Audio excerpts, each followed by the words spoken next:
What happens when the people tasked with enforcing the law cross paths with someone trained to operate beyond it? The afternoon sun bore down on the bustling city streets, where people moved like a flowing tide. Among the crowd was Monica Daniels, a confident black woman dressed in a sleek, professional outfit, a tailored pencil skirt and a crisp white blouse. To the untrained eye, she was just another passerby navigating the chaotic rhythm of the city. But Monica was no ordinary woman.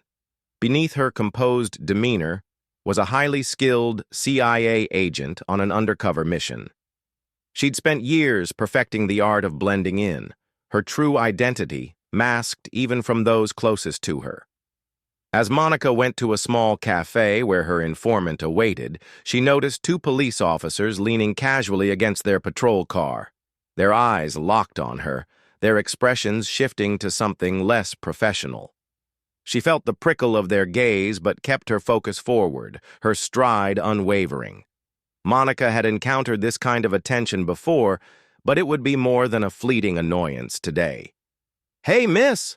one of the officers called out, his voice dripping with mock friendliness. Monica slowed her pace but didn't stop, her instincts already alert. The officer stepped into her path, forcing her to halt. His partner lingered behind, smirking. "We've got some questions for you," the first officer said, his tone now authoritative. Monica raised an eyebrow. "Questions about what?" she asked, her voice calm but firm. "You look a little suspicious," he replied, his eyes narrowing. "Mind if we take a look in your bag?" Without waiting for consent, he reached for her purse. Monica's hand shot out, her grip firm on the strap. "I'm not sure what you think you'll find, but I'd appreciate you respecting my personal space," she said, meeting his gaze unflinchingly. The officer's smirk faltered, but he didn't back down. "Just a routine check," he said, gesturing for his partner to join him.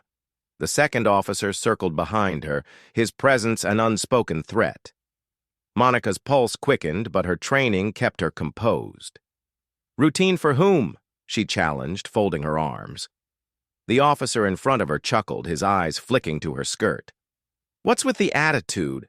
Got something to hide under that fancy get-up?" His partner laughed, and Monica felt her stomach churn with anger. She'd dealt with this type of behavior before, but it never ceased to infuriate her. "Gentlemen," she said, her voice icy, "are you done wasting my time? Or should I call your precinct to clarify this routine check?" Her words were measured, but her tone carried weight.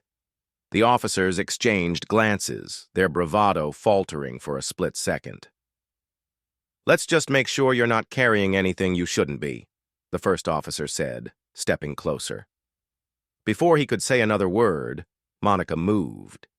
In a fluid motion, she sidestepped him, her movements so precise and deliberate that the officers froze in place. "Touch me again and you'll regret it," she warned, her voice low and deadly serious. "Big talk," the second officer sneered, reaching for her arm.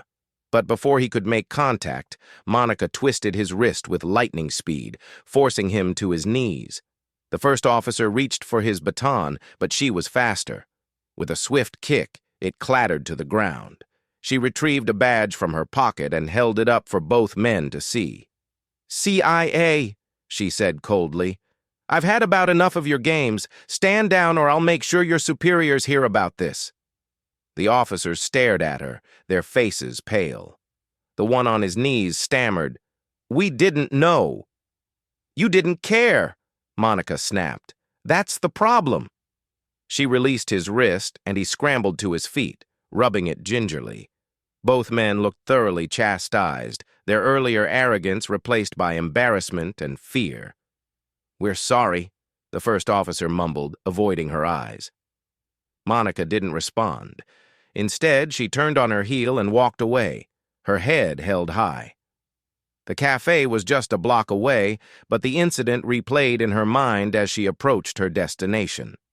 When she entered the cafe, her informant was already seated, a nondescript man in his 40s who blended into the background effortlessly.